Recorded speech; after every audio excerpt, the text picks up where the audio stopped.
She stepped off that stagecoach with a bruised face and a single worn bag, expecting to spend the rest of her life as a servant to a stranger. But the cowboy who met her said 5 words that changed everything. "You're my wife, not my employee." What she didn't know was that he was hiding a dead wife's photograph face down on his nightstand. And she was hiding a letter that could send a murderer to the gallows. 2 broken people, 2 dark secrets, and a wealthy man from Boston who would burn everything to the ground to get her back. This is the story of how a mail-order bride found something she never expected to find in the wilderness of Colorado Territory: a home, a protector, and a love worth fighting for. This story reminds us that our past does not define our future. No matter how broken you feel, no matter how far you have fallen, there is always a second chance waiting for those brave enough to reach for it. True partnership is not about one person saving another. It is about 2 people choosing to heal together, to fight together, to build something beautiful from the ashes of what was lost. At its heart, this is a story about worth. Amelia believed she was worthless, that she had to earn her place in the world through endless work and sacrifice. Tanner believed he was unworthy of love because he had failed to protect the woman he lost. Together they discovered that worth is not something you earn. It is something you already have. You just need someone who sees it when you cannot see it yourself. If this story touched your heart, if it made you believe in second chances even for just a moment, I would be so grateful if you would hit that like button and share it with someone who needs to hear it today. Drop a comment below and tell me, do you believe in second chances? And if you want more stories like this, stories that remind us what it means to be human, make sure you subscribe and turn on that notification bell so you never miss an upload. The stagecoach rolled to a stop in Silver Creek, Colorado Territory, and Amelia Porter felt her stomach drop like a stone in a well. Through the dusty window, she could see a town that looked like it might blow away in a strong wind. Wooden buildings leaned against each other like tired old men. The main street was nothing but packed dirt, and the few people walking about moved with the slow, deliberate pace of folks who had nowhere particular to be. She clutched her single carpetbag against her chest and tried to remember how to breathe. This was it, the end of the line, the last desperate gamble of a woman with no other cards left to play. 3 months ago, she had been a governess in a fine Boston mansion, teaching French and mathematics to children who would never know hunger or fear. 3 months ago, she had a roof over her head and food in her belly and the quiet dignity of honest work. Then Marcus Whitfield had cornered her in the library. Even now, with 2,000 miles between them, the memory made her hands shake. His breath hot against her neck, his fingers digging into her arms, the way he had laughed when she struggled. Like her terror was the funniest thing he had ever seen. She touched the fading bruise on her cheekbone. That was her reward for fighting back. She had grabbed a brass bookend and struck him across the face, then run into the night with nothing but the clothes on her back and a handful of coins stolen from his pocket. The Whitfield family had not called the police. They had done something worse. They had spread word through every household in Boston that Amelia Porter was a thief and a liar, a woman of loose morals who had tried to seduce the young master and attacked him when he refused her advances. No one would hire her. No one would even look at her. So when she found the advertisement in a discarded newspaper, she had answered it the same day. A rancher in Colorado Territory seeking a wife. Room and board provided. Must be willing to work hard. She had written back immediately, keeping her expectations modest. She would cook and clean and mend. She would work from dawn until dark without complaint. She would earn her keep and cause no trouble. And maybe, just maybe, Marcus would never find her. The stagecoach driver opened the door and offered his hand. Amelia took it and stepped down onto the dusty street of Silver Creek, blinking in the harsh afternoon sunlight. A man stood near the general store, watching her. He was tall and broad-shouldered, with the kind of weathered handsomeness that came from years of hard work under an open sky. His dark hair curled slightly at his collar, and there was a scar above his left eyebrow that gave him a roguish look. But it was his eyes that caught her attention, blue-gray, like storm clouds over mountains, cold and distant, as if he were looking at her from very far away. He wore a gold wedding band on his left hand. She noticed it immediately and felt her heart sink. Had she come all this way for nothing? Had he already found another wife? The man crossed the street toward her with long, purposeful strides. Up close, he was even more imposing. His jaw was strong, shadowed with stubble, and his expression gave away nothing at all. "Miss Porter," he said. His voice was deep and measured, with a slight drawl that suggested years spent outdoors. "Yes," she managed. "Mr. Young?" "Tanner Young." He touched the brim of his hat in greeting, but there was no warmth in the gesture. "Welcome to Silver Creek." She waited for him to say something else, to smile, perhaps, or offer some word of reassurance. He did neither. He simply stood there, studying her with those cold, gray eyes, and she felt herself being weighed and measured like a horse at auction. "Thank you," she said, because the silence was becoming unbearable. "I am ready to begin work immediately. If you will show me to your home, I can start on supper and assess what needs doing." Something flickered across his face, an emotion she could not quite read. It was gone before she could identify it. "We will get to all that," he said. "First, we have an appointment at the church." Her heart sank even further. Of course, he would want to make it legal before taking her to his ranch. She had expected as much. She had prepared herself for this moment, told herself it was just a business arrangement, nothing more. But standing here in the dusty street of this strange town, about to marry a man she had known for less than 5 minutes, she felt the full weight of what she was doing settle onto her shoulders. "I understand," she said quietly. The church was a modest white building at the edge of town, its steeple reaching toward the cloudless blue sky.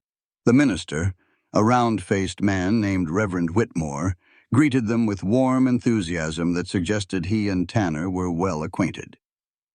The ceremony was brief and practical.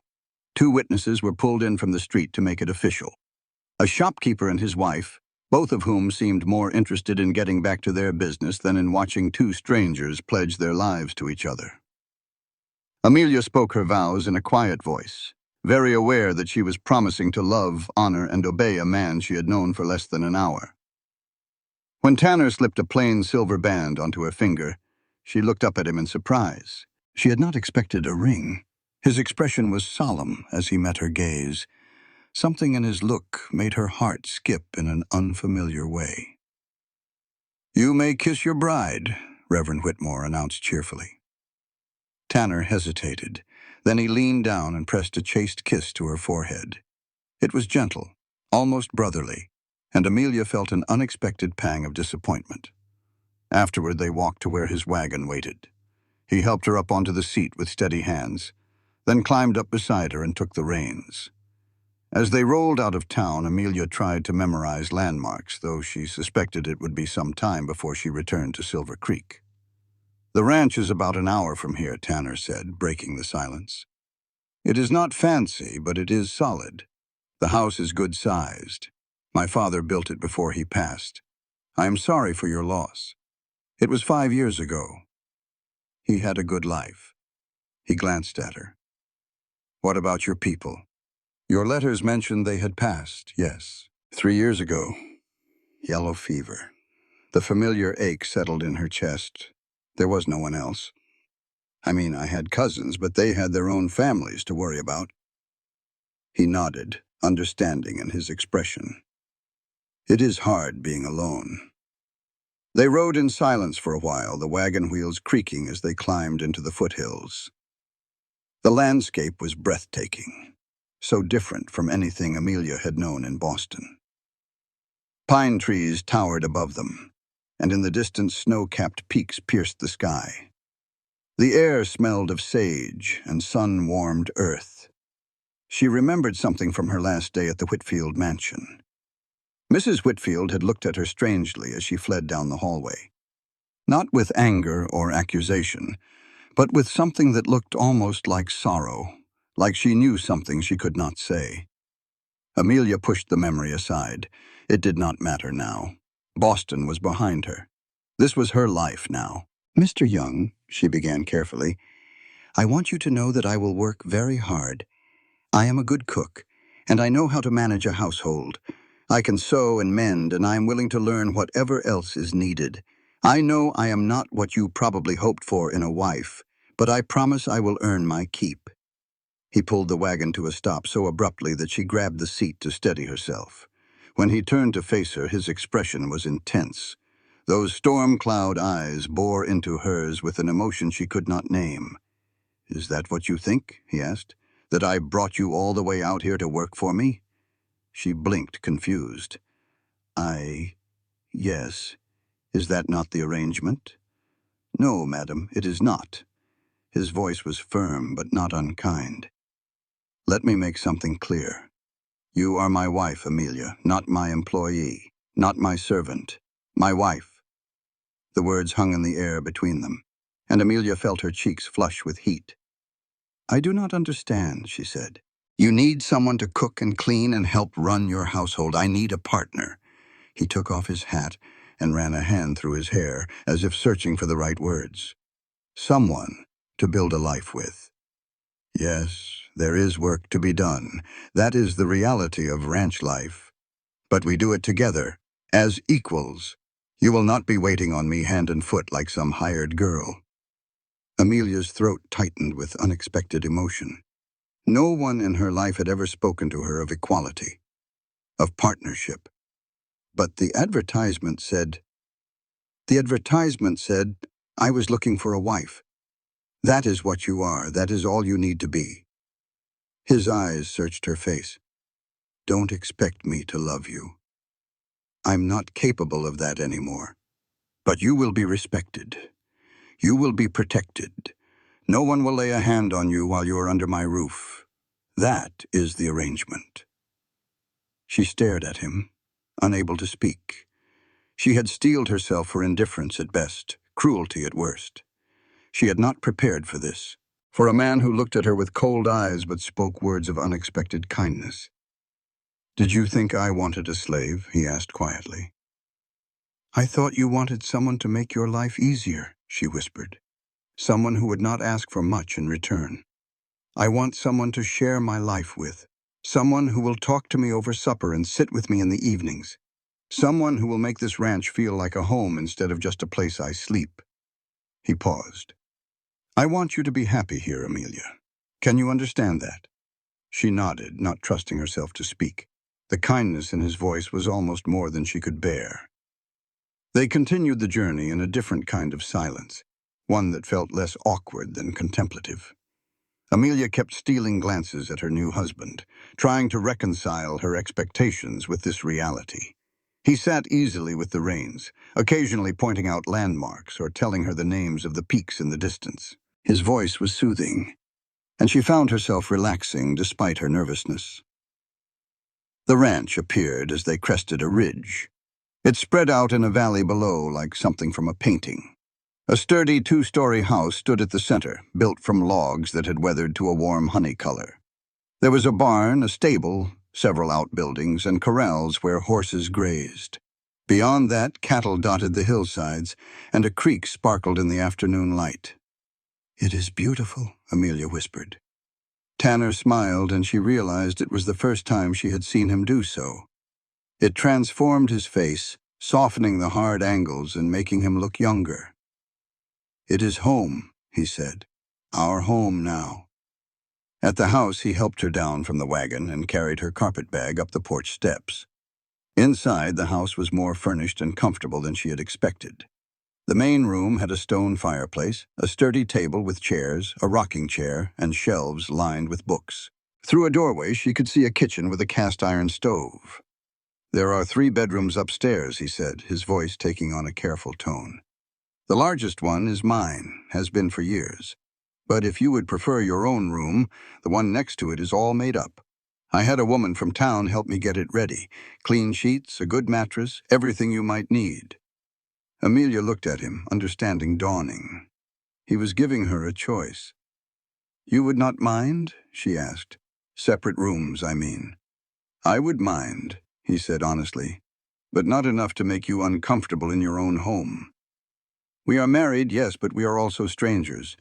I figure we should get to know each other before we are fully husband and wife. Her respect for him grew immensely in that moment. That is very considerate of you. It is just sense. Come on, I will show you around. He gave her a tour of the house, showing her where he kept things and explaining how everything worked. When they passed his room, she glimpsed something that made her pause. A photograph frame on the nightstand, turned face down. A woman's photograph, hidden from view. She did not ask about it. Some secrets, she understood, were not ready to be shared. That night, she lay in her new bed, listening to the unfamiliar sounds of the ranch. Cattle lowing in the distance, the wind in the pines, the creak of the house settling. She thought about the man sleeping down the hall, her husband, who had shown her more kindness in one day than she had known in months. "You are my wife," he had said, "not my employee." For the first time since fleeing Boston, Amelia allowed herself to hope. Tanner Young had not slept through the night in 5 years. At 3 in the morning, he gave up trying and made his way to the barn, moving quietly so as not to wake his new wife. The word felt strange in his mind. Wife. He had sworn he would never use it again. The horses stirred as he entered, their soft whickers a familiar comfort in the darkness. He sat on a hay bale and let the silence settle around him like a heavy blanket. Caroline had loved the horses. She used to come out here in the early mornings before the sun was up, just to brush their coats and talk to them in that soft voice of hers. She said they were better listeners than most people. The memory hit him like a fist to the chest. Caroline, standing in a shaft of sunlight, her golden hair loose around her shoulders, laughing at something he had said. Caroline on their wedding day, her eyes bright with tears of joy. Caroline in his arms on their last night together, making him promise to keep living if anything happened to her. He had broken that promise. He had stopped living the moment she died. The kidnapping had happened on a Tuesday. A group of outlaws, led by a man named Silas Cutter, had grabbed her while she was riding alone on the north pasture. Tanner had been in town meeting with the bank about a loan for new cattle. He did not find out until he got home and discovered the ransom note nailed to the front door. He still remembered the words, burned into his memory like a brand. "If you want to see your wife alive again, bring $5,000 to the old mine at midnight. Come alone. Tell anyone and we kill her slow." He had been sheriff then. He knew better than to go alone. But this was Caroline. His Caroline. The woman who had made him believe in happiness again after his father died. The woman who had turned this empty house into a home. He went alone. Silas Cutter was waiting for him at the mine entrance, a gun pressed to Caroline's temple. She had been crying. Her dress was torn. But when she saw Tanner, she had smiled at him with such love and trust that his heart nearly broke. "Put down your weapon, Sheriff," Silas had said, "or I will paint the rocks with her." Tanner had put down his gun. He had done exactly what they asked. And Silas had shot Caroline anyway, then shot Tanner and left him for dead beside his wife's body. He survived. He did not know why. Some cruel joke of fate, perhaps. He woke up 3 days later in Doc Miller's office with a bullet wound in his shoulder and a scar above his eyebrow where another bullet had grazed his skull. Caroline was already buried. The townsfolk had not wanted to wait. He had resigned as sheriff that same day, moved back to the ranch and closed himself off from the world. For 5 years, he had done nothing but work and sleep and try not to remember. Then his father's lawyer had shown up with the terms of the will. Tanner had to be married within a year of turning 30, or the ranch would revert to the territory. His father had wanted grandchildren, had wanted the Young name to continue. Tanner had written the advertisement for a wife the next day, not because he wanted love, not because he thought he deserved happiness, but because this ranch was all he had left of his family, and he would not let it go without a fight. He had not expected Amelia Porter. She had stepped off that stagecoach looking like a wounded animal, thin and pale and clearly terrified. The bruise on her cheekbone told him everything he needed to know about what she was running from. The way she flinched when he moved too quickly confirmed it. Someone had hurt her, badly. And something in Tanner had stirred to life for the first time in 5 years. Not love. He was not capable of that anymore. But something else. A fierce, protective anger that surprised him with its intensity. He had meant every word he said to her on the wagon. She was his wife, not his employee. He would not let anyone hurt her again. But that did not mean he would let himself care about her. Caring led to pain. Caring led to standing helpless while the person you loved died in front of you. He would protect Amelia Porter. He would respect her and provide for her and give her a good life. But he would not love her. He could not survive losing someone again.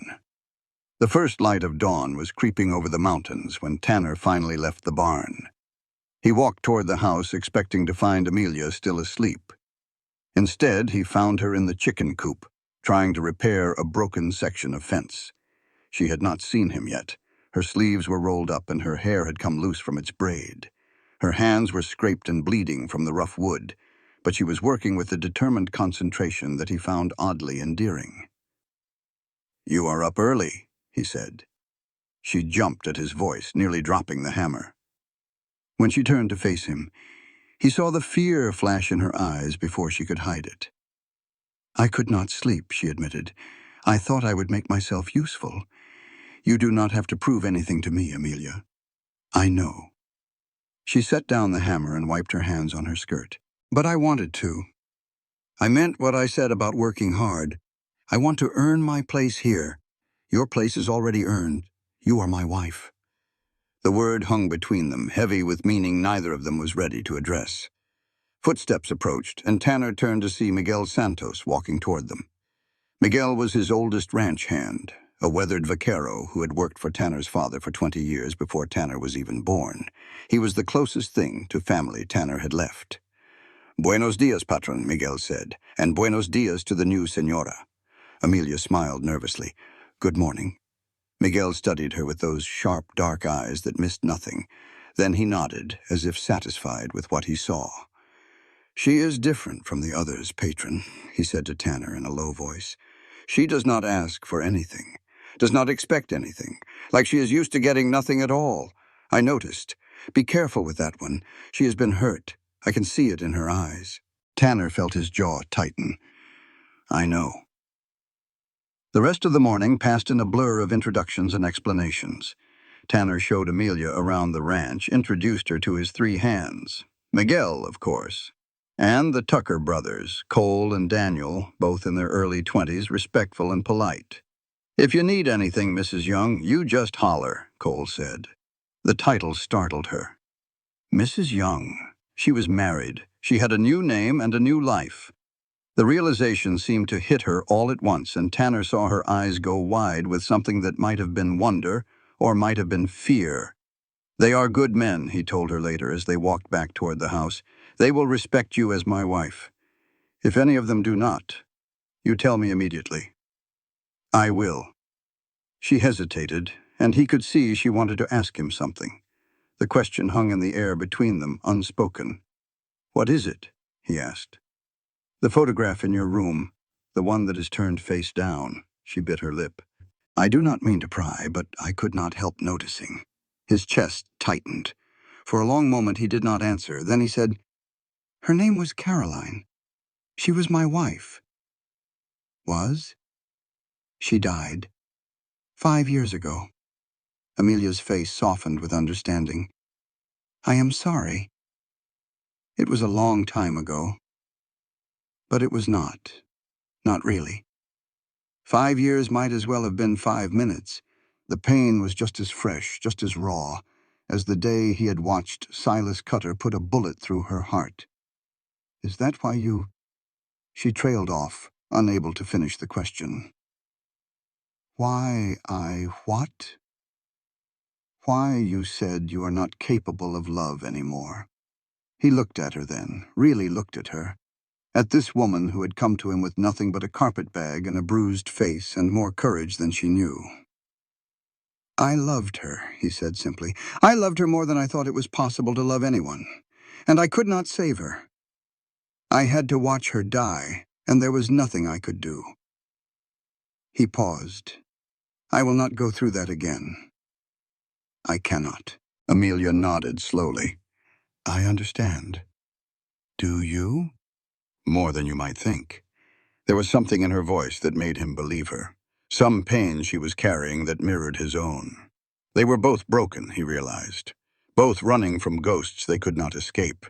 Maybe that was why they had found each other. That evening they sat down to dinner together for the first time. Amelia had insisted on cooking, and the meal she produced was simple but good. Venison stew with fresh bread and vegetables from the garden.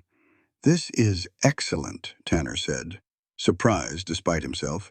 My mother taught me. She smiled, but there was sadness in her eyes. She said a good meal could make even the hardest day better. She sounds like a wise woman. She was. They ate in comfortable silence for a while. Then Tanner asked the question that had been nagging at him all day. Who hit you, Amelia? She dropped her fork. Her face went pale, and for a moment he thought she might bolt from the table. I do not.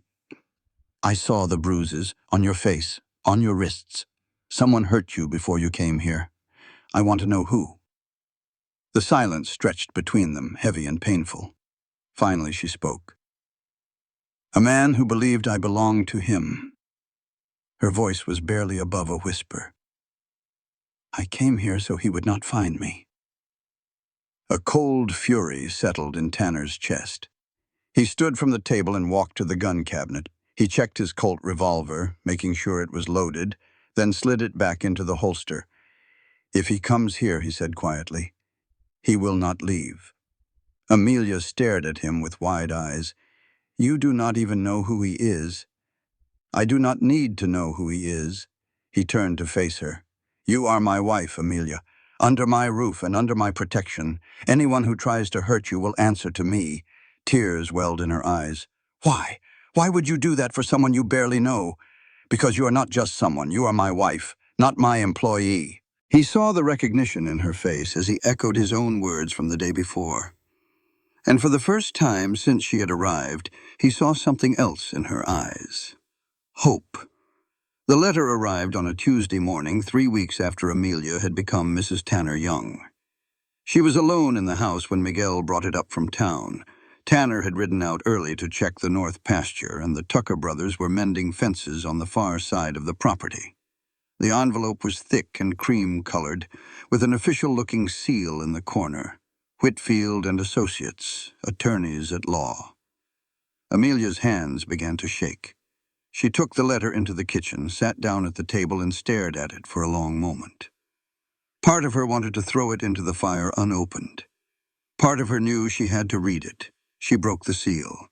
My dearest Amelia, the letter began. The handwriting was elegant and precise, and she recognized it immediately. Marcus had always prided himself on his penmanship. You cannot hide forever. You belong to me. You always have. I will come for you, and when I do, you will return to Boston where you belong. No backwater cowboy can protect you from what is coming. I know you took something from my desk before you fled. Something that belongs to me. I want it back, Amelia, and I want you back. You made a mistake when you struck me. You made a bigger mistake when you ran. But I am a forgiving man. Come back willingly, and I will forget your transgressions. Make me come get you, and I will not be so generous. You have until the end of the month. Yours always, Marcus. Amelia read the letter 3 times, her heart pounding harder with each pass. Then she noticed something strange. One line near the bottom had been crossed out heavily, as if Marcus had thought better of including it. She held the paper up to the window, letting the sunlight shine through. The crossed-out words became barely visible. Mother must not know about. The rest was illegible, lost beneath the thick black ink. Amelia frowned. What did Mrs. Whitfield not know? And why had Marcus been so careful to hide it? She remembered again that strange look on Ruth Whitfield's face as Amelia had fled down the hallway. Not anger, not accusation. Something that looked almost like sorrow. like guilt. What did she know? Amelia shook her head and forced the thought away. It did not matter. Whatever secrets the Whitfield family was keeping, they were not her concern. All that mattered now was staying hidden, staying safe, until Marcus lost interest and moved on to his next obsession. She burned the letter in the kitchen stove and watched the flames consume Marcus's elegant handwriting. Then she washed her hands and went back to work, determined to forget the whole thing. But the words echoed in her mind for the rest of the day. You cannot hide forever. 3 days later, Rosa Santos came to visit. Rosa was Miguel's wife, a warm, maternal woman who had raised 5 children of her own. She arrived at the ranch house with a basket of fresh tortillas and a smile that made Amelia feel instantly at ease. I have been wanting to meet you, Rosa said, settling into one of the kitchen chairs. Miguel tells me you are good for the patron. He says you make the house feel like a home again. I do not know about that, Amelia said, pouring them both cups of coffee. I have only been here a few weeks. Sometimes a few weeks is all it takes. Rosa took a sip of coffee and studied Amelia with knowing eyes. You have sadness in you, Nina. I can see it. But you have strength, too. More strength than you know. Amelia did not know how to respond to that, so she said nothing. The patron has sadness, too, Rosa continued. He has had it for 5 years, ever since she died. Caroline. Say. Caroline. Rosa's expression softened. She was a good woman, kind and gentle, full of light. When she died, part of him died too. He has been a ghost walking among the living ever since. What happened to her? Amelia asked. I know she was killed, but Tanner has not told me the details. Rosa was quiet for a moment. It is not my story to tell, but I will say this. He blames himself. He thinks he failed her. That is why he closed himself off from the world, why he stopped feeling anything at all. He was afraid that if he let himself care about someone again, he would fail them too. Amelia thought about the gun cabinet and the cold determination in Tanner's eyes when he had promised to protect her. He still cared, she realized. He just did not want to admit it. You are good for him, Rosa said again. I have seen the way he looks at you when he thinks no one is watching. There is something there, Nina. Something he has not felt in a long time. I do not think... Trust me. I have known that man since he was a boy. I know him better than he knows himself. She reached across the table and squeezed Amelia's hand. Give him time. Let him see who you really are. The rest will follow. After Rosa left, Amelia found herself thinking about what the older woman had said. Was it possible that Tanner could learn to care for her? That this marriage of convenience could become something more? She pushed the thought away. She could not afford to hope for things that might never happen. She had more pressing concerns, like the man who was hunting her. The stranger arrived the following afternoon. Amelia was in the vegetable garden pulling weeds when she heard the sound of approaching hooves. She looked up to see a man on horseback riding toward the house. He was well dressed, with a fine wool coat and polished leather boots that looked completely out of place in the Colorado dust. His hands were soft and unmarked by work, and his accent, when he spoke, carried the unmistakable tones of the eastern seaboard. Good afternoon, miss, he said, tipping his hat. I'm looking for the owner of this ranch. Is Mr. Young at home? He is out checking the pastures, Amelia said, her heart beginning to race. Can I help you with something? I am a cattle buyer passing through the territory. I heard Mr. Young might have some stock for sale. It was a lie. Amelia knew it was a lie. No cattle buyer wore boots that cost more than most ranchers made in a month. No cattle buyer had hands that had never seen a day of honest work. This man was from Boston, and there was only one reason a man from Boston would be in Silver Creek, Colorado territory. I am afraid my husband is not selling any cattle at the moment, she said, keeping her voice steady. But I will let him know you stopped by. What did you say your name was? The stranger smiled, but it did not reach his eyes. I did not say. But you can tell him Mr. Harrison was asking for him. I will be staying at the hotel in town for a few days should he change his mind. He tipped his hat again and rode away, and Amelia stood frozen in the garden, watching until he disappeared over the ridge. Marcus knew where she was. He had sent someone to confirm it. The hunt was on. She was still standing there, trembling, when Tanner rode up an hour later. He took one look at her face and swung down from his horse, crossing the distance between them in 3 long strides. "What happened?" he demanded. "What is wrong?" "A man came. Said he was a cattle buyer, but he was lying." She wrapped her arms around herself, trying to stop the shaking. "He was from Boston. I could tell by his accent. He was sent to find me."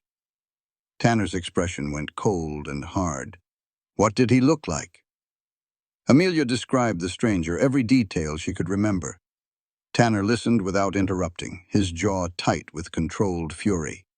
"You know who that was," he said when she finished. It was not a question. "Not." "He was sent to find me," she repeated, "by the man I ran from. The man who—" She could not finish the sentence. "The man who hurt you." "Yes." Tanner was silent for a long moment.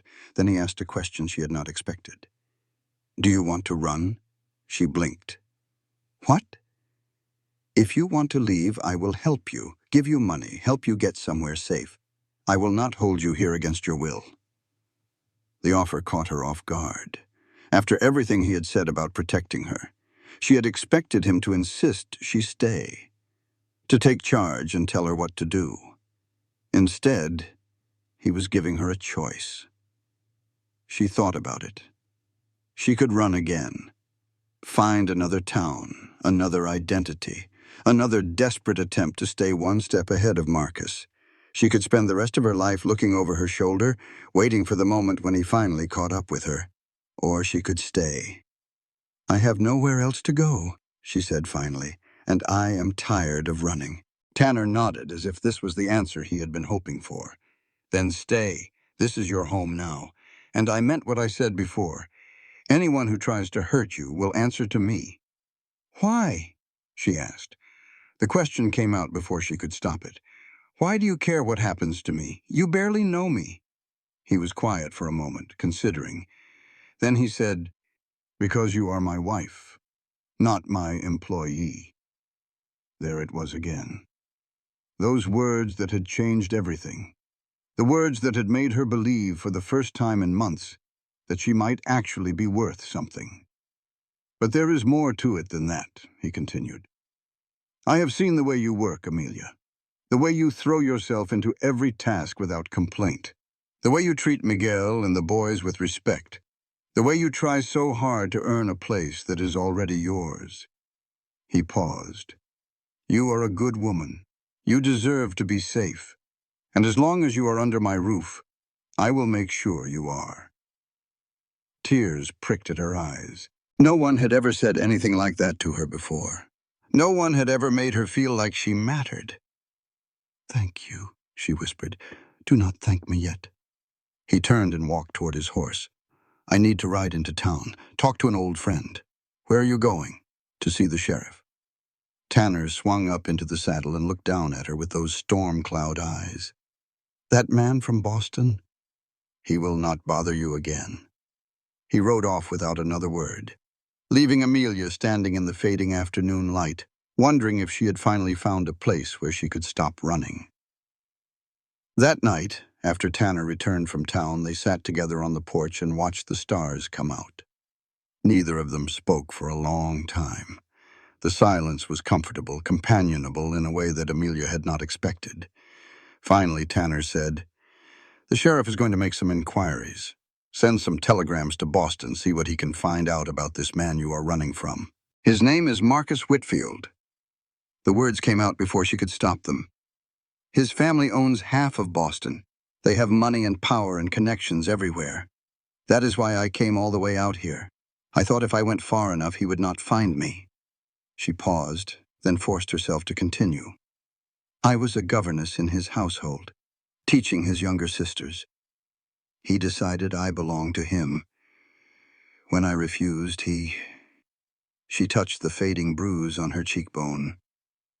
"When I fought back, His family blamed me.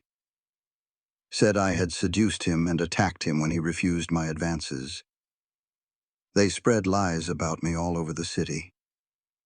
No one would hire me. I had no choice but to run.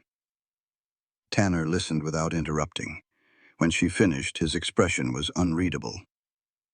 You stole something from him, he said, before you left. How did you know? That letter you burned 3 days ago. I saw you reading it by the window. Your hands were shaking, and afterward you looked like you had seen a ghost. She stared at him. You knew about the letter? I know everything that happens on my ranch. He met her eyes. What did you take? A letter he had written. To a friend. She hesitated, unsure how much to reveal. It contained information that could destroy him. Evidence of something terrible he did. Is that why he is so desperate to find you? Because of what you know? Yes. Tanner was quiet for a long moment. Then he said, Keep that letter safe. It might be the only thing that saves you in the end. He stood and walked into the house, leaving Amelia alone with her thoughts and the endless Colorado sky. Sheriff Cole Brady was a big man with a bigger mustache and the kind of steady, thoughtful demeanor that made people trust him instinctively. He had been Tanner's deputy back when Tanner wore the badge, and they had been through enough together to call each other friends. Now he sat across from Tanner in his cluttered office, his brow furrowed with concern. Let me get this straight, Brady said. You want me to investigate one of the wealthiest families in Boston because your mail-order bride says their son attacked her. She is not just my mail-order bride, she is my wife. And I am not asking you to take her word for it. I am asking you to send some telegrams and see what you can find out. Brady leaned back in his chair and studied Tanner with knowing eyes. What are you doing, Tanner? I thought you were done with all this, the badge, the protecting people. You made it pretty clear 5 years ago that you wanted to be left alone. This is different. Is it? Or are you just looking for an excuse to feel something again? The words hit closer to home than Tanner wanted to admit. He thought about Amelia, about the way she had looked at him when he promised to protect her, the hope in her eyes, the trust. He had not felt needed in 5 years, not since Caroline. Just send the telegrams, he said. Please. Brady sighed. All right. But if this blows up in our faces, I am blaming you. Fair enough. While Tanner was in town, Amelia was making a discovery of her own. She had been walking the property, trying to learn the layout of the ranch, when she heard a horse screaming in pain. She followed the sound to a small clearing in the woods, where she found one of Tanner's mares caught in a metal trap. The trap was vicious, with jagged teeth that had bitten deep into the horse's foreleg. Blood was everywhere. The animal was thrashing in agony, making the injury worse with every movement. Easy, Amelia murmured, approaching slowly. Easy, girl. I am going to help you. She had no idea how to help a wounded horse, but she had spent 2 years in the Whitfield Library, reading every medical text she could get her hands on. The principles had to be similar. First, she needed to calm the animal. She spoke softly, steadily, letting the mare get used to her presence. Then she examined the trap, looking for a release mechanism. There, a lever on the side. She pressed it, and the jaws of the trap sprang open. The mare tried to bolt, but Amelia caught her reins and held her steady. Easy. Let me look at the wound. The injury was bad. The trap had cut through muscle and possibly tendon. Without treatment, the horse would likely die of infection. Amelia took a deep breath and got to work. She cleaned the wound with water from the nearby creek, picking out dirt and debris with steady hands. Then she used strips torn from her petticoat to bandage the leg, applying pressure to stop the bleeding. It was rough work, improvised and imperfect, but it was better than nothing. When she was finished, she led the limping mare back toward the barn, talking to her the whole way. By the time they arrived, Miguel was waiting for them, his face creased with worry. Madre de Dios, he breathed. What happened? She was caught in a trap. In the woods near the North Creek. A trap? Miguel's expression darkened. We do not set traps on this land. Never have. Someone else did. Miguel helped her get the mare into the barn, then examined the wound with an experienced eye. His eyebrows rose as he took in Amelia's handiwork. "Senora," he said slowly, "where did you learn to do this?" "I was a governess," she admitted. "I had access to a medical library. I taught myself from books. This is not book learning. This is skill." He looked at her with new respect. "You have a gift, Senora. This horse would have died without you. I just did what needed to be done. That is what gift means." He insisted on showing her the proper way to treat the wound, applying poultices and herbs that he said his grandmother had taught him. They worked together for over an hour, and by the time they were finished, the mare was resting comfortably. "Someone put that trap there on purpose," Miguel said as they walked back toward the house. "Someone who knows this land, knows where we ride." Marcus, Amelia thought, or one of his men. But out loud she only said, "We should tell Tanner when he gets back." Tanner returned late that afternoon to find Miguel waiting for him in the yard. "We have a problem, patron." Miguel led him to the clearing where Amelia had found the trap. The blood was still fresh on the leaves, and the trap itself lay open where she had left it. Tanner knelt down and examined it. "This is professional work. Expensive. Not something a trapper would use." "No," Miguel agreed. "And there is more." They followed boot prints from the trap site to the edge of the property. There they found a rough-looking man sitting on a rock, smoking a cigarette like he owned the place. "Afternoon, gentlemen," the man said, not bothering to stand. "Something I can help you with?" "You are on my land," Tanner said flatly. "Am I?" The man shrugged. "Must have gotten turned around. Easy to do in these parts." "No, it is not." Tanner's hand rested on his revolver. "Who sent you?" "Nobody sent me. I am just passing through." Tanner moved faster than the man expected. In one smooth motion, he drew his gun and pressed it against the stranger's forehead. "I will ask one more time, who sent you?" The man's eyes went wide with fear. "Look, mister, I do not want any trouble." "Then answer the question." A long pause. Then the man said, "Some rich fellow from back east. Paid me $50 to come out here and cause some problems. Scare some woman he is looking for." He swallowed hard. "I did not ask questions. Money was too good." Tanner pressed the gun harder against the man's skull. "Tell whoever sent you that the next man who sets foot on my land uninvited gets buried on it. You understand?" "Yes. Yes, I understand." "Then get out of my sight." The man scrambled to his feet and ran for his horse. He was out of sight within minutes, riding hard toward town. "This is not over," Miguel said quietly. "No," Tanner agreed. "Oh, Tanner, it is not. This is just the beginning."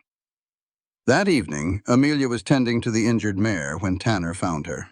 He stood in the doorway of the barn for a long moment, watching her work. She was talking softly to the horse, running her hands gently over its neck, and something about the scene made his chest ache. She looked up and saw him. Her face was smudged with dirt, her hair coming loose from its braid, and she had never looked more beautiful. "How is she doing?" he asked, walking closer. "Better. The wound is clean and the bleeding has stopped. I think she will recover. Miguel told me what you did, how you found her and treated her wounds. It was nothing. It was not nothing." He stopped beside her and looked down at the bandaged leg. "Most people would have panicked. You kept your head and did what needed to be done." "That is not nothing." She ducked her head, embarrassed by the praise. "I just did what anyone would have done." "No." He tilted her chin up, forcing her to meet his eyes. "You did what a remarkable woman would have done. Do not sell yourself short, Amelia." For a moment, neither of them moved. They stood there in the lamplight, his hand on her chin, her eyes searching his face for something she could not name. Then Tanner dropped his hand and stepped back. "Come inside," he said. "We need to talk." They sat on the porch as the sun set behind the mountains, painting the sky in shades of orange and pink. Tanner told her about his conversation with the stranger, about the $50 and the orders to cause trouble. "He is testing us," Amelia said, "seeing how we react. Probably. He will escalate soon. The man I talked to was just a scout. The next one will be worse. What do? We prepare." He turned to look at her. "I want to teach you to shoot." "What?" "If I am not here when they come, you need to be able to defend yourself." He stood and walked to the edge of the porch. "I will not always be able to protect you, Amelia, but I can give you the tools to protect yourself." She thought about it. The idea of holding a gun, of learning to kill if necessary, frightened her, but not as much as the idea of being helpless when Marcus came for her. "All right," she said. "Teach me." The shooting lessons began the next morning. Tanner was a patient teacher, explaining the mechanics of the revolver in detail before letting her fire a single shot. He showed her how to stand, how to aim, how to squeeze the trigger instead of pulling it. Her first shot went wide. So did her second and third. But by the 10th, she was hitting the target more often than not. "You are a natural," Tanner said, and she heard the surprise in his voice. "I am a quick learner." "That you are." They practiced for an hour every morning after that. And somewhere between the shooting lessons and the shared dinners and the quiet evenings on the porch, something began to change between them. Tanner found himself looking forward to seeing her each morning. Found himself noticing the way she laughed, the way she tucked her hair behind her ear, the way her eyes lit up when she talked about something she cared about. He noticed other things, too. The way she had stopped flinching when he came near. The way she had started to relax, to let her guard down, to trust him. It scared him more than he wanted to admit. One evening after dinner, they were sitting on the porch when Amelia asked, "What was Caroline like?" The question caught him off guard. He did not talk about Caroline, not with anyone. But something about the way Amelia asked, with genuine curiosity and no judgment, made him want to answer. "She was like sunlight," he said finally.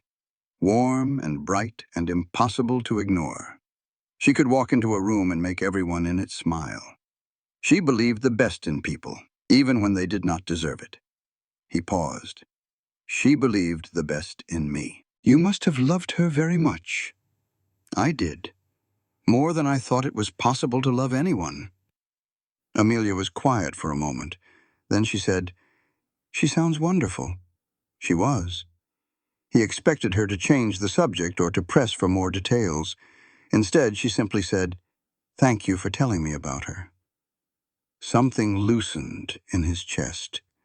Something he had been holding on to for 5 years. "You are welcome." They sat in silence as the stars came out, and for the first time since Caroline died, Tanner felt something other than grief when he thought about her. He felt peace. He did not realize until later that he had stopped wearing her wedding ring. The attacks came without warning. Amelia woke one morning to find Miguel shouting in the yard. She threw on a robe and ran outside to find chaos. The secondary well had been poisoned with some kind of chemical that turned the water black and foul. 3 fence lines had been cut overnight, and half the cattle had scattered into the hills. "It will take days to round them all up," Miguel said, his face grim. "Maybe longer." Tanner stood in the middle of the destruction, his jaw tight with fury. This was coordinated. Someone who knows the ranch, knows our weaknesses. "The man from Boston?" Amelia asked. "Maybe. Or maybe someone closer to home." As if on cue, a rider appeared on the ridge. Amelia recognized him immediately. Victor Crane, the Silver Creek banker. A thin, oily man with a smile that never reached his eyes. "Good morning, Mr. Young," Crane called as he rode up. "I heard about your troubles. Such a shame." "News travels fast," Tanner said flatly. "In a small town like this?" Crane spread his hands. "Everyone knows everyone's business. I just wanted to offer my condolences, and perhaps my assistance." "What kind of assistance?" "Well, if you find yourself in need of funds to repair the damage, the bank would be happy to discuss a loan." Crane's smile widened. "With your ranch as collateral, of course." Amelia felt her stomach turn. This man was not here to help. He was here to gloat. "I do not need your money," Tanner said. "Are you sure? Times are hard. A man can find himself in over his head before he knows it." Crane glanced at Amelia, and something in his eyes made her skin crawl. "Nice to see you again, Mrs. Young. Settling in well, I hope?" "Well enough," she managed. "Good. Good." He tipped his hat. "Well, I should be going. But do think about my offer, Mr. Young. I am here if you need me." He rode away, and Tanner watched him go with narrowed eyes. "That man is involved in this," he said. "I would stake my life on it." "How do you know?" Tanner pointed at Crane's retreating figure. "See that watch chain? Gold, Eastern made. That costs more than a banker in a town this size could afford. Someone has been paying him. Sheriff Brady confirmed it later that day.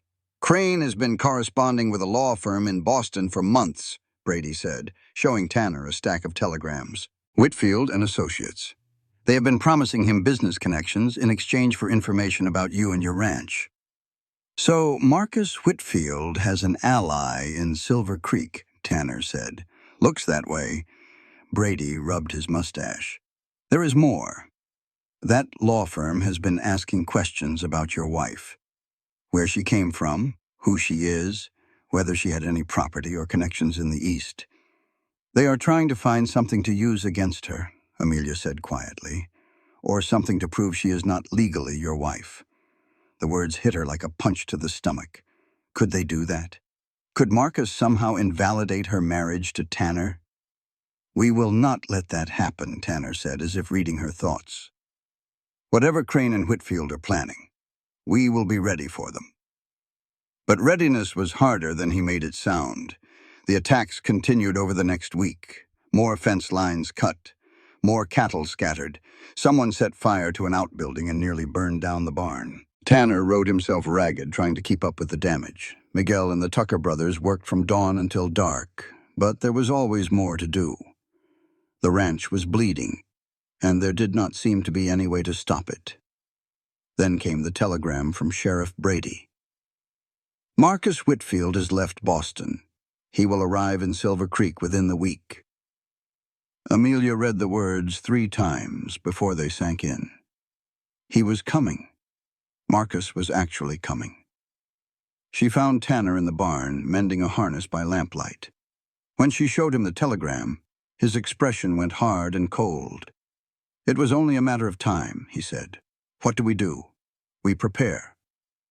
That night, Tanner had to ride into town to meet with Sheriff Brady and purchase supplies. He did not want to leave Amelia alone, but there was no choice. Every hand was needed to keep the ranch running, and he could not put off the trip any longer.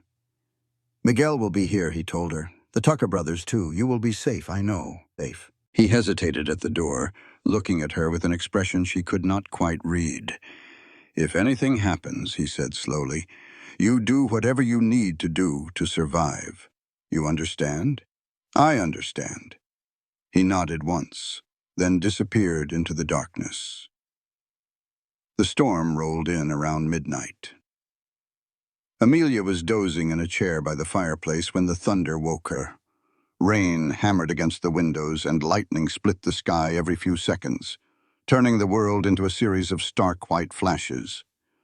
She got up to check the doors and windows, making sure everything was secure. That was when she heard the crash from the kitchen. Her heart stopped. She grabbed the revolver Tanner had given her and moved toward the sound, her footsteps silent on the wooden floor. The kitchen door was hanging open, swinging in the wind. Rain was blowing in, soaking the floor. And standing in the middle of the room, dripping wet and grinning like a demon, was a man she had never seen before. "Evening, miss," he said. "The boss sends a message." He moved fast, faster than she expected. Before she could raise the gun, he had crossed the room and slammed her against the wall. The revolver clattered to the floor. He leaned in close, his breath hot against her ear. "The boss says, do not think that Cowboy can protect you. He says, you belong to him, and you always will." Amelia felt the old fear rising up, the helplessness. the certainty that there was nothing she could do. Then she thought about Tanner, about the shooting lessons and the way he had looked at her when he said she was stronger than she knew. She was not the same woman who had fled Boston. She grabbed the kitchen knife from the counter and slashed at the man's arm. He howled in pain and let her go, clutching his bleeding forearm. "You little witch," he snarled. Amelia screamed for Miguel, and a shot rang out from somewhere outside. The man cursed and ran for the door, disappearing into the storm. Lightning illuminated his retreating figure as he mounted his horse and rode away. Amelia stood in the ruined kitchen, the knife still in her hand, her whole body shaking. But she was alive, and she had fought back. Miguel appeared in the doorway, rifle in hand. "Señora, are you hurt?" "No." She looked down at the knife, at the blood dripping from the blade. "No, I am not hurt. This time I did not let him hurt me." Tanner returned just before dawn.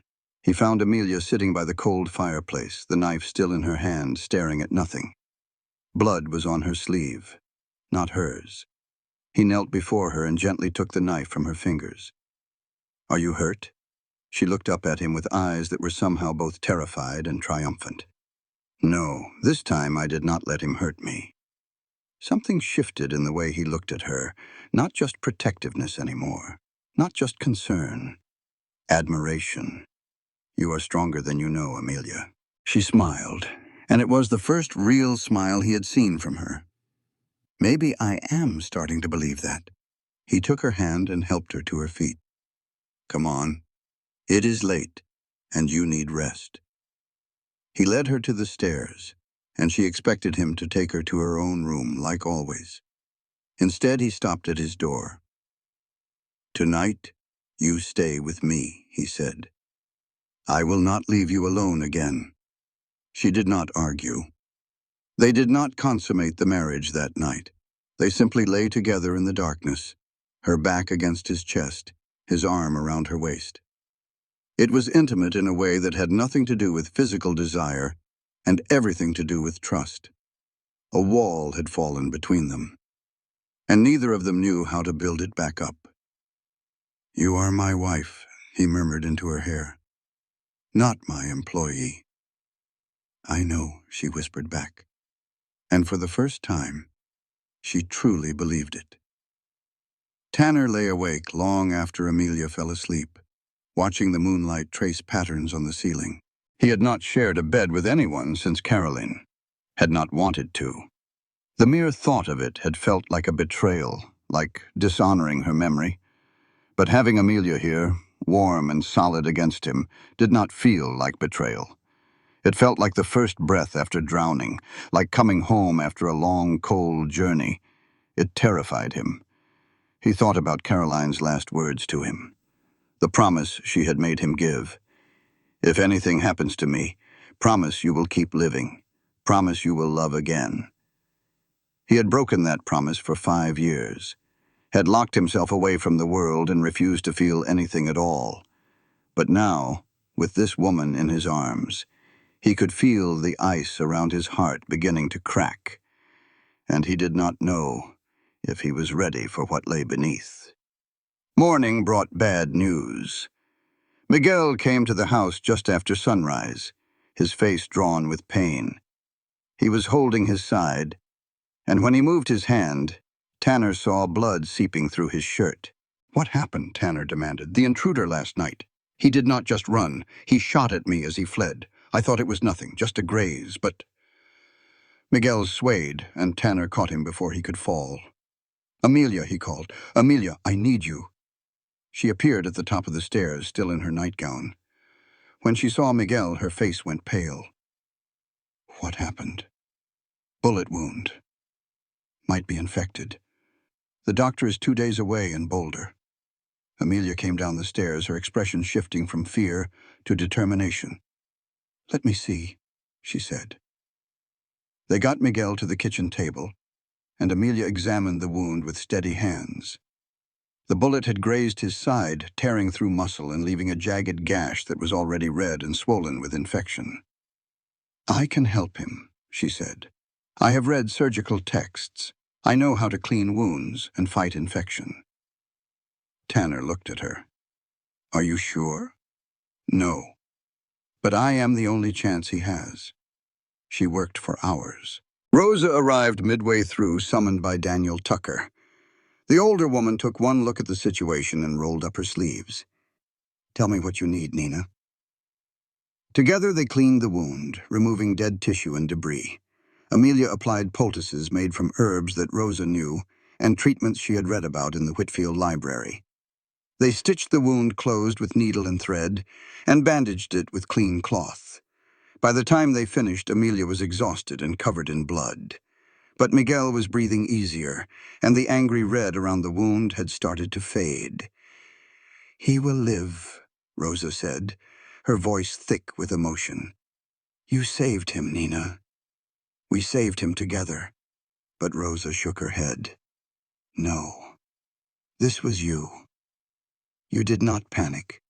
You did not give up. You saved his life. Amelia looked at her hands still stained with blood and felt something shift inside her. For the first time in her life, she had done something that truly mattered, something that required every bit of knowledge and strength she possessed. She was not just running anymore. She was standing her ground. That night, Tanner found her sitting alone in the barn, staring at nothing. He sat down beside her without speaking. For a long moment, neither of them said anything. Then Amelia asked, "Why did you become a sheriff?" The question surprised him. He thought about it for a moment. My father was a sheriff, he said finally, and his father before him. It was in my blood, I suppose. But more than that, I wanted to help people, protect them from the bad things in the world. And then Caroline died. And then Caroline died, he agreed. And I realized I could not protect anyone, not even the person I loved most. So you gave up. So I gave up. Amelia turned to look at him. His face was shadowed in the lamplight, and for a moment she saw through the hard, cold exterior to the broken man beneath. She reached up and touched the scar above his eyebrow. He flinched, but did not pull away. Who gave you this? She asked. A man named Silas Cutter. He was the one who... He paused. He was the one who killed her. What happened to him? He rode out of the territory after. No one has seen him since. His jaw tightened. I have spent 5 years waiting for him to come back, hoping he would come back so I could finish what we started. Is that what you want? Revenge? I thought I did. But now... He looked at her, and something in his eyes made her heart skip. Now I am not sure what I want. They sat in silence for a moment. Then Tanner said something that surprised them both. I can't do this. His voice broke on the words. All the walls he had built, all the defenses he had erected came crumbling down. I can't do this, he repeated. I failed once. Caroline trusted me, and she died. If I fail again, if he hurts you... Amelia moved closer and took his face in her hands. Listen to me, she said. Caroline did not die because you failed. She died because evil men did evil things. And you tried to save her. You are a good man, Tanner Young. You have always been a good man. Are you not afraid? He asked. Afraid that I cannot protect you? I am terrified, but not of you failing. I am afraid of losing you. The words hung between them, raw and honest, and something in Tanner's expression shifted. The ice cracked a little more. I am afraid, too, he admitted. Afraid of caring about you. Afraid of what will happen when I do. I think, she said softly, that you already do. He did not deny it. The second storm rolled in the following evening. This one was worse than the first, with winds that howled like wounded animals and lightning that turned the sky white. Tanner and Amelia worked side by side, securing the livestock and battening down anything that might blow away. By the time they made it back to the barn, they were both soaked to the bone and exhausted.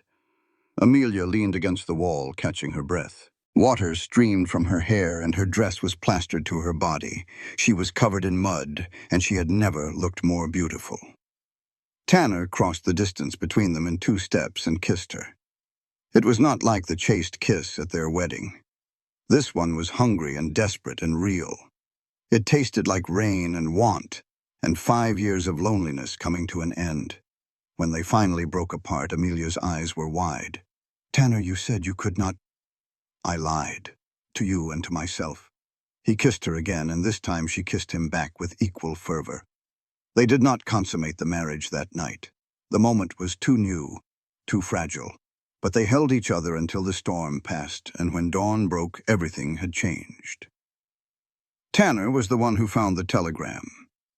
He had ridden into town for supplies, leaving Amelia at the ranch with strict orders to keep the doors locked. When he got to the general store, the clerk handed him a slip of paper with a sympathetic grimace. "Bad news, Mr. Young. This came in last night." Tanner read the words, and his blood ran cold. Marcus Whitfield departed Boston by train, expected to arrive in Silver Creek within 5 days. 5 days. That was all the time they had. He rode home faster than he had ever ridden in his life. He found Amelia in the kitchen, preparing dinner. When she saw his face, she set down the knife and waited. "He is coming," Tanner said. "Marcus Whitfield. He will be here in 5 days." The color drained from her face. "I should leave, I should run before he gets here. I do not want you to get hurt because of me." "No." Tanner crossed the room and took her hands in his. "You came into my life as a stranger. Now you are the person I would die to protect. Do not ask me to let you go. But, no." He pulled her close, wrapping his arms around her. "Whatever happens, we face it together. You are my wife, Amelia, not my employee, and I will not let anyone take you away." She looked up at him with tears in her eyes. "I love you," she whispered. "I know it is too soon to say it, but I do. I love you." The words hit him like a thunderbolt. For a moment he could not breathe. Then he said the words he had sworn he would never say again. "I love you too." The night before Marcus arrived, Amelia finally told Tanner everything. They sat together on the porch, wrapped in blankets against the chill, watching the stars wheel overhead. The ranch was quiet. Miguel was recovering in his cabin. The Tucker brothers were standing guard at the property line. For the first time in weeks, there was a moment of peace. "I need to tell you something," Amelia said. "Something I should have told you from the beginning." Tanner waited. "Before I left Boston, I stole something from Marcus. Not just money, a letter." She paused. "A letter where he confessed to murder." Tanner went very still. "What do you mean?" "There was a girl before me, a housemaid named Hannah Marsh. She refused Marcus just like I did. But she was not as lucky as I was. She did not get away." Amelia's voice trembled. "He killed her, and he wrote about it in a letter to a friend. He described it as disposing of a problem. I found that letter in his desk the night I fled, and you took it. I took it, because I knew it was the only thing that could stop him. If that letter reaches the right authorities, Marcus hangs for murder." She met his eyes. "That is why he is so desperate to find me. I am not just his obsession. I am his destruction." Tanner absorbed this in silence. Then he asked, "Where is the letter now?" "Hidden. In a place he will never find it." "Good. Keep it that way." He stood and walked to the edge of the porch, looking out at the dark mountains. "This changes things." "How?" "Before, this was about protecting you, keeping you safe. But now—" He turned back to face her. "Now this is about justice. This is about— That girl Hannah deserves justice, and Marcus deserves to hang for what he did. You would help me, even knowing how dangerous this is?" "I would die for you, Amelia. Helping you bring a murderer to justice is the least I can do." The next morning, Tanner rode into town to see Sheriff Brady. He laid out everything Amelia had told him: the letter, the murder, The evidence that could bring down one of the most powerful families in Boston. Brady listened without interrupting. When Tanner finished, the sheriff leaned back in his chair and let out a long whistle. "This is bigger than I thought," Brady said. "If what your wife says is true, we are not just dealing with a wealthy man's obsession. We are dealing with a killer." "I know. And this letter? Where is it? Somewhere safe. Amelia's the only one who knows. Then she needs to stay alive long enough to testify." Brady rubbed his mustache. "I have been doing some more digging. Turns out Ruth Whitfield, Marcus's mother, hired a private investigator 2 years ago to follow her own son." Tanner frowned.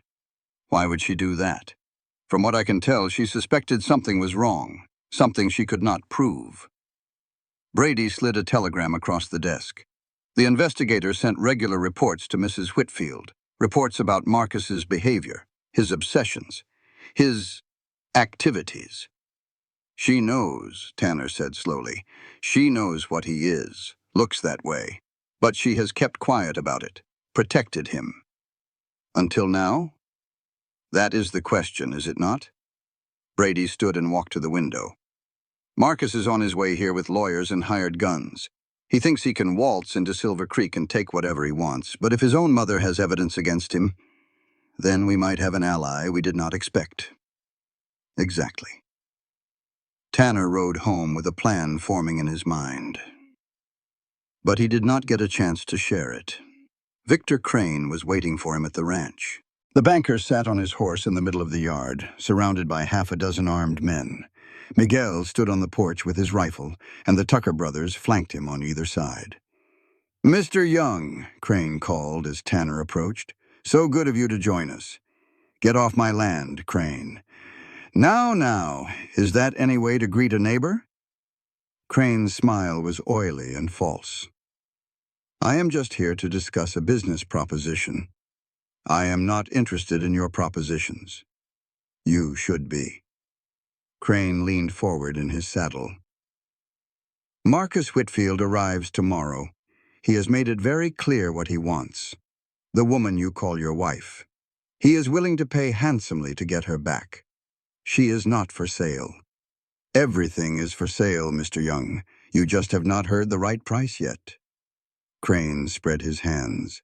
"I am offering you a chance to walk away from this with your ranch intact, your men unharmed, your own life preserved.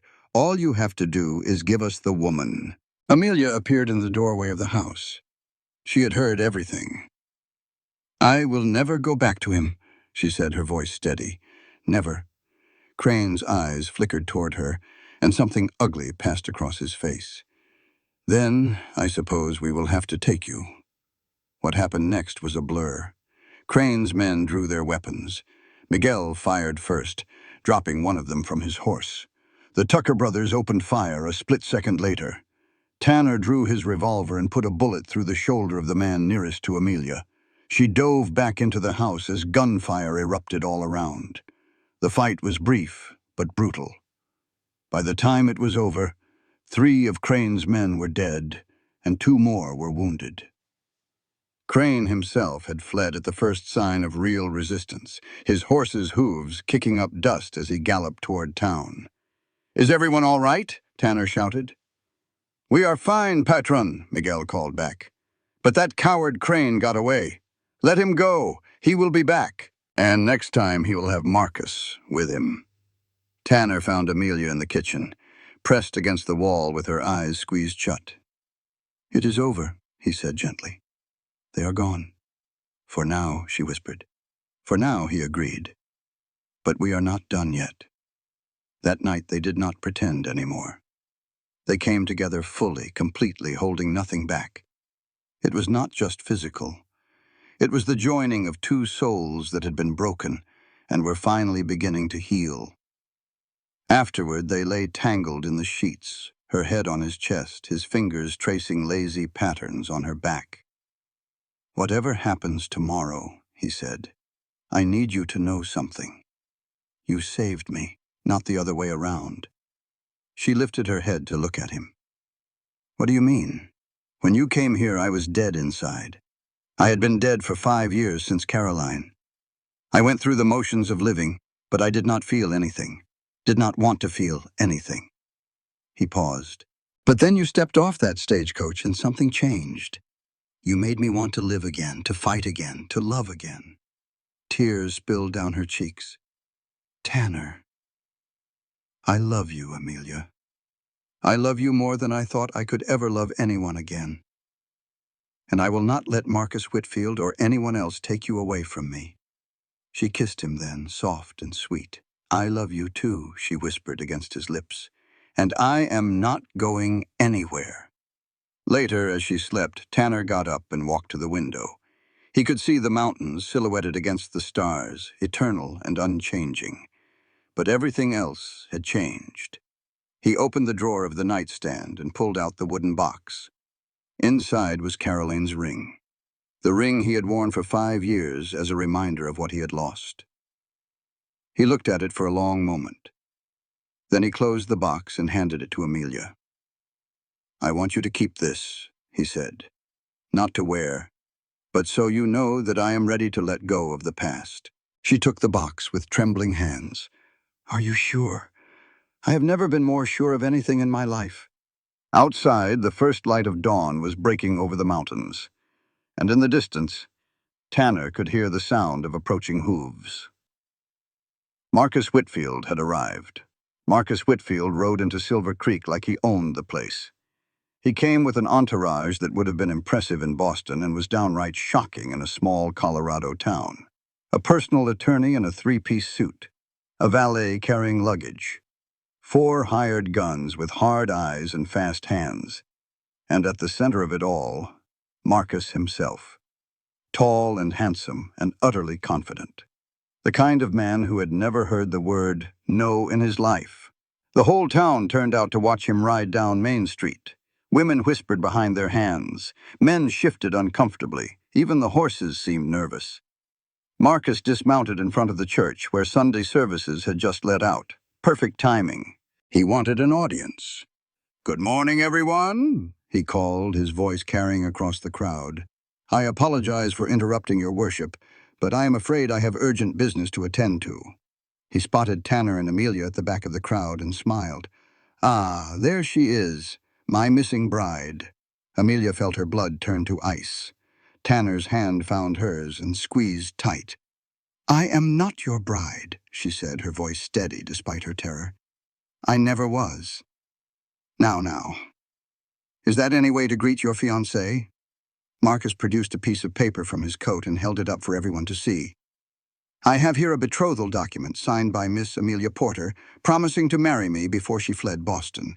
This woman is legally bound to me. Her so-called marriage to this cowboy is invalid. A murmur ran through the crowd. Amelia felt her heart sink. That document is a forgery, she said. I never signed anything. The courts will decide that. Marcus tucked the paper back into his coat. In the meantime, I am claiming what is rightfully mine. He started toward her, and Tanner stepped in front of her, blocking his path. She is my wife, Tanner said, under the law and in the eyes of God. You have no claim to her. I have every claim. Marcus's smile turned cold. I have money and power and connections that you cannot begin to imagine. I have lawyers who will tie you up in court for years. I have men who will burn your ranch to the ground if you do not cooperate. He leaned in close. And I have patience. I have waited 3 years for this woman. I can wait a little longer. He stepped back and addressed the crowd. I do not want any trouble. I am simply here to retrieve my property. Anyone who interferes will regret it. Property. The word echoed in Amelia's mind. She is not property.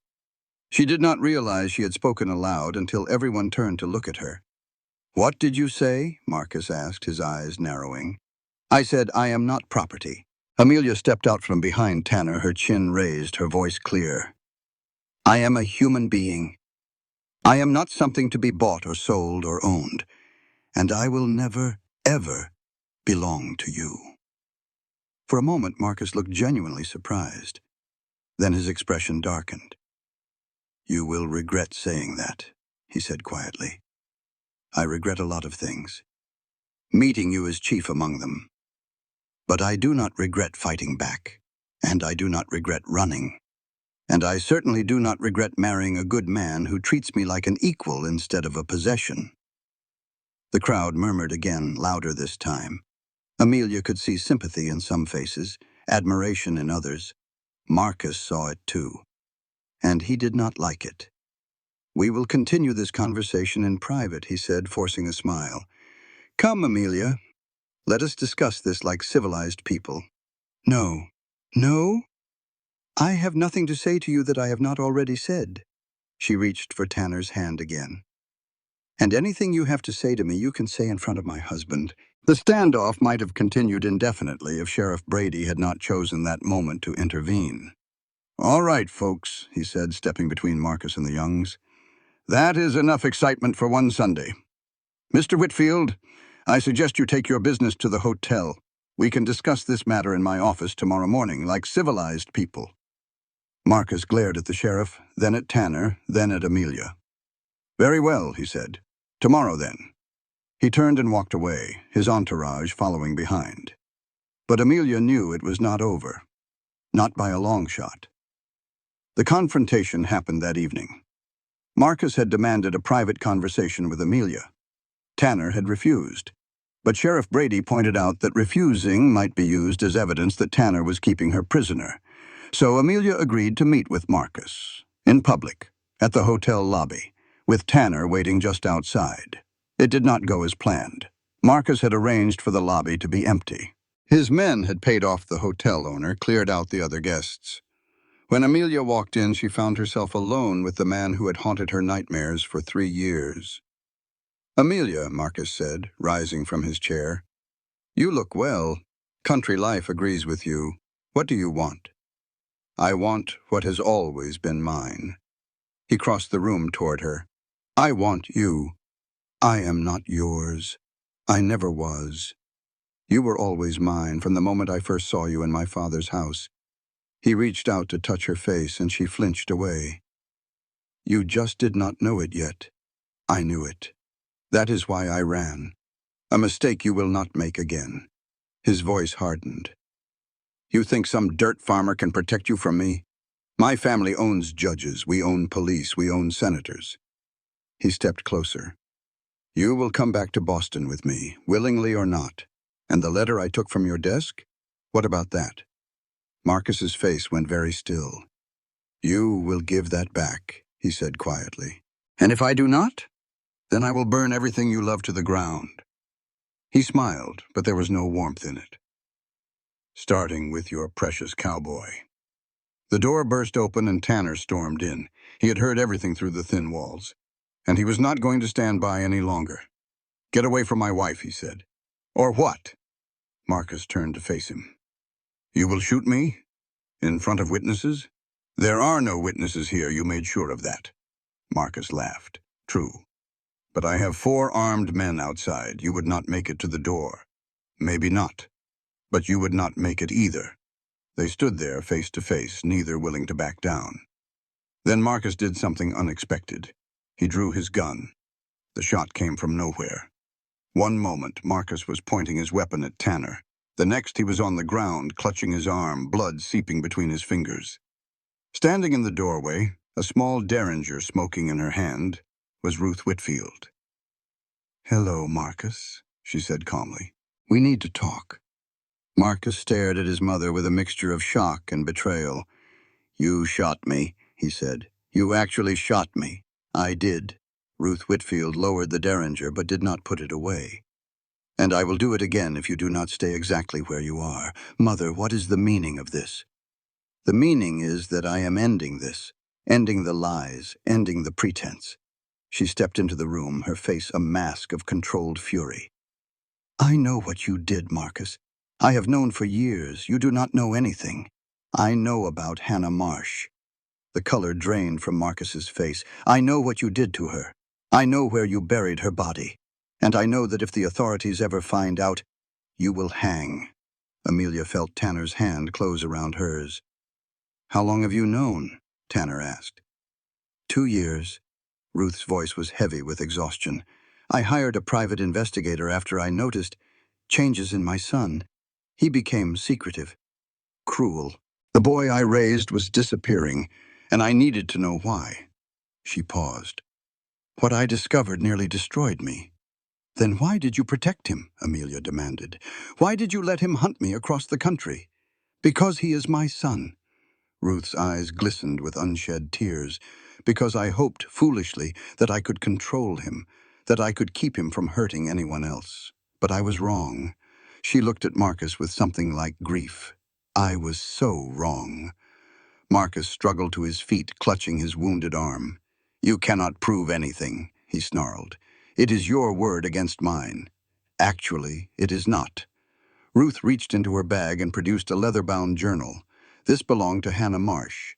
She kept a diary, documented everything that happened between her and Marcus in the weeks before she disappeared. She looked at Amelia. And I believe you have something that corroborates it. The letter, Amelia said. Yes. Together, they prove what my son is. A monster. Marcus lunged toward his mother, but Tanner was faster. He caught Marcus and threw him to the ground, pinning him there with a knee on his back. Sheriff, Tanner called. Brady appeared in the doorway, his deputies behind him. Marcus Whitfield, Brady said formally. You are under arrest for the murder of Hannah Marsh and for attempted murder of Amelia and Tanner Young. You will be held in the Silver Creek Jail until you can be transferred to the territorial prison in Cannon City to await trial. This is outrageous, Marcus shouted as the deputies hauled him to his feet. I will have your badges. I will destroy all of you. I doubt that, Brady said mildly. Your mother just handed me enough evidence to put you away for the rest of your very short life. They dragged Marcus out into the street, where a crowd had gathered. The people of Silver Creek watched in silence as one of the most powerful men in Boston was led away in chains. It was over. Later that night, Ruth Whitfield came to the ranch. She sat across from Amelia and Tanner in the parlor, looking older and smaller than she had a few hours before. I owe you an apology, she said to Amelia. I should have stopped him years ago. I should have spoken up when I first learned the truth. Instead, I stayed silent. And you paid the price. You stopped him now. That is what matters. Ruth shook her head. It does not undo the harm. Nothing can undo that. She paused. But maybe it can prevent future harm. Maybe there is some justice to be found, even if it is too late for Hannah. What will happen to Marcus? Tanner asked. He will stand trial, and he will be convicted. Ruth's voice was flat, emotionless. The evidence is too strong. Between the letter Amelia stole and Hannah's diary and my testimony, there is no way he can escape. She looked up at them with hollow eyes. He will hang. My son will hang. Amelia did not know what to say. Part of her felt vindicated. Part of her felt sorry for this woman who had just condemned her own child. You did the right thing, she said finally. Did I? Ruth stood and walked to the window. I brought him into this world. I raised him. I loved him. And now I have destroyed him. She turned back to face them. That is not right. It is just necessary. She left without another word. Victor Crane was arrested the following morning. He had tried to flee during the night, but Brady's deputies caught him at the edge of town. He would face charges of conspiracy and attempted kidnapping. He would spend the next several years in the county lockup, plenty of time to regret his alliance with Marcus Whitfield. With the immediate danger past, Amelia and Tanner finally had time to breathe. They stood together on the hill behind the house, looking down at Caroline's grave. The headstone was simple, bearing only her name and the dates of her life. I want to introduce you to her, Tanner said quietly. And I want to tell her that I kept my promise. What promise? She made me swear before she died that I would keep living, that I would love again. He paused. I broke that promise for 5 years, but not anymore. Amelia took his hand. She would be proud of you, she said. I hope so. He turned to face her. There is something I need to ask you. What is it? The first time we married, it was an arrangement. A business deal. I did not let myself feel anything for you because I was too afraid. He paused. But I am not afraid anymore, and I want to do this right. He knelt down on one knee and pulled a small box from his pocket. Amelia Porter Young, he said, will you be my wife? Not because of a will or an arrangement, but because I love you, truly and forever. Tears streamed down her face. Yes, she whispered, 1,000 times yes. He slid the ring onto her finger. A new ring, not Caroline's. This one was silver and simple with a small diamond that caught the morning light. You are my wife, he said, not my employee. And you are my husband, not my protector. They kissed, and somewhere up above, Amelia liked to think that Caroline was smiling. 6 months later, the ranch was transformed. The fences were mended, the cattle were thriving. The poisoned well had been cleaned and restored, and the house that had once felt cold and empty was now filled with warmth and laughter. Amelia stood on the porch watching the sunset paint the mountains in shades of gold and rose. So much had changed since she had stepped off that stagecoach with nothing but a carpetbag and a bruised face. She had been running then, running from her past, running from her fears, running from a man who believed she belonged to him. Now she was standing still, standing firm, standing in a place that was truly her home. Ready? Tanner asked, stepping out onto the porch beside her. Ready. They had decided to renew their vows. A proper wedding this time with flowers and music and all of Silver Creek in attendance, not because their first marriage was not valid, but because they wanted to celebrate what they had become. The ceremony was held at the little white church where they had married 6 months before. But this time, there were no strangers pulled in from the street to witness. This time, the church was full. Miguel and Rosa sat in the front row, beaming with pride. The Tucker brothers had cleaned up nicely and were serving as groomsmen. Sheriff Brady was there with his wife and children. Even Ruth Whitfield had made the journey from Boston to attend. She looked older than she had 6 months ago. Grief had carved lines into her face. But there was peace in her eyes, too. The peace that came from doing the right thing, no matter how painful. Marcus had been convicted 2 months earlier. He was currently awaiting execution at the territorial prison. Ruth had not attended the trial. She said she could not bear to watch her son die, even knowing what he had done. Amelia did not judge her for it. Some wounds never healed completely. You just learn to live with them. The minister cleared his throat. Dearly beloved, he began, we are gathered here today to celebrate the union of Tanner Young and Amelia Porter Young. Amelia smiled. It was not really a union they were celebrating. It was a transformation.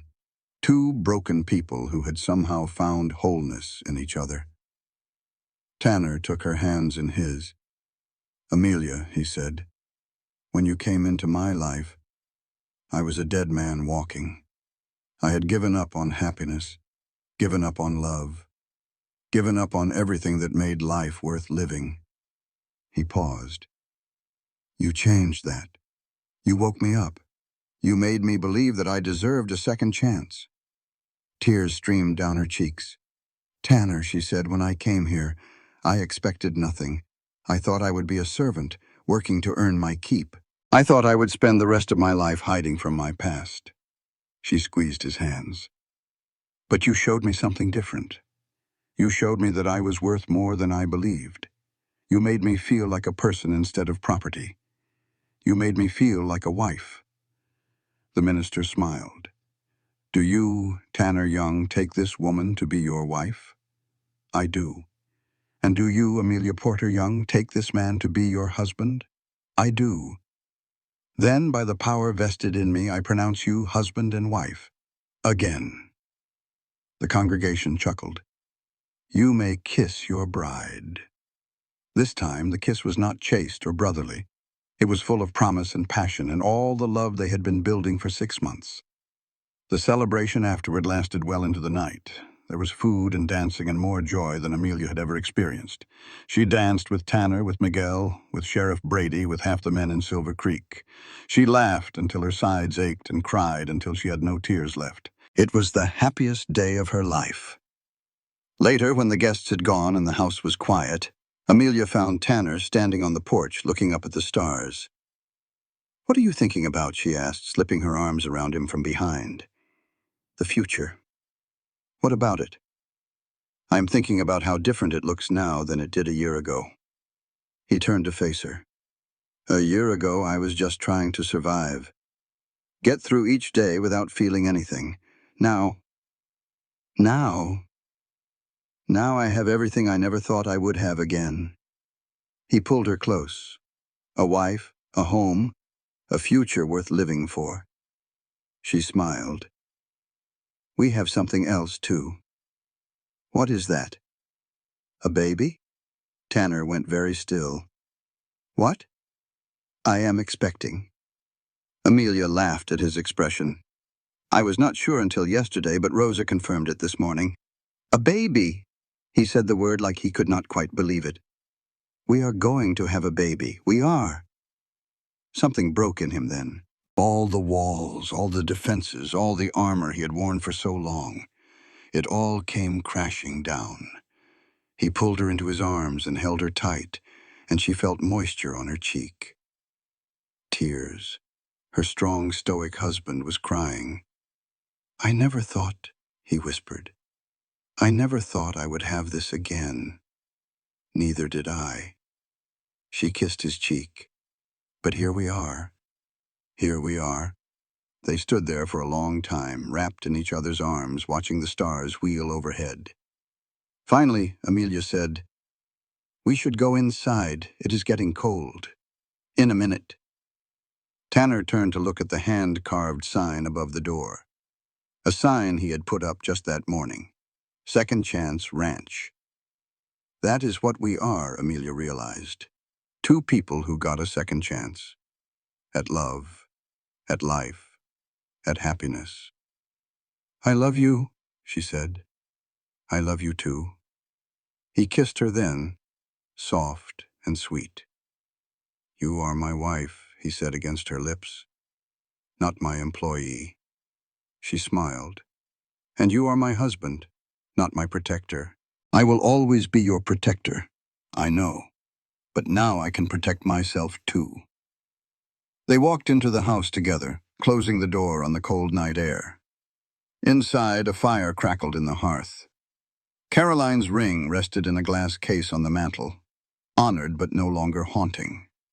And on Amelia's finger, a new ring gleamed in the firelight. A ring that was hers, and hers alone. 3 years later, Amelia stood at the stagecoach station in Silver Creek. She was not alone this time. Tanner stood beside her, holding their son Thomas on his hip.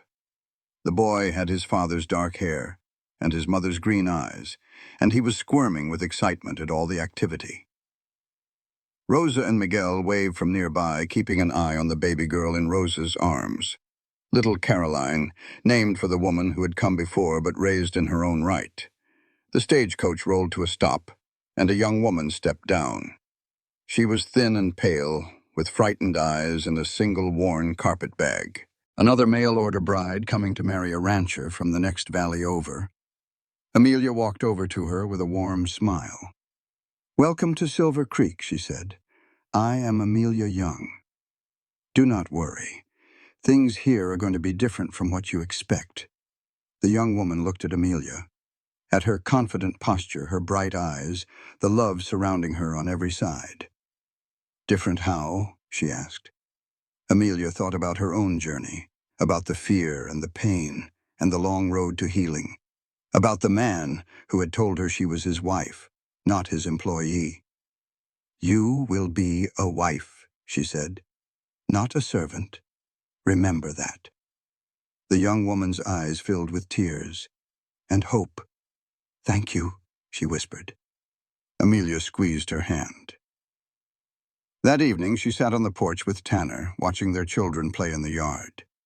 The mountains stood eternal against the sunset, the same as they had been when she first arrived. But everything else had changed. She thought about the woman she had been when she stepped off that stagecoach, broken, afraid, expecting nothing but more pain.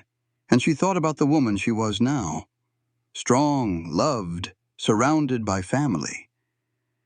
"Do you ever think," Tanner said, "when you stepped off that stagecoach, that we would end up here?" "No." She leaned her head against his shoulder. "I thought I would have to work as a servant just to earn a roof over my head." Tanner kissed her forehead. "You are my wife," he said. "Never an employee, never a replacement. You are everything." "And you are my home," she replied. "Not this house, not this ranch. You."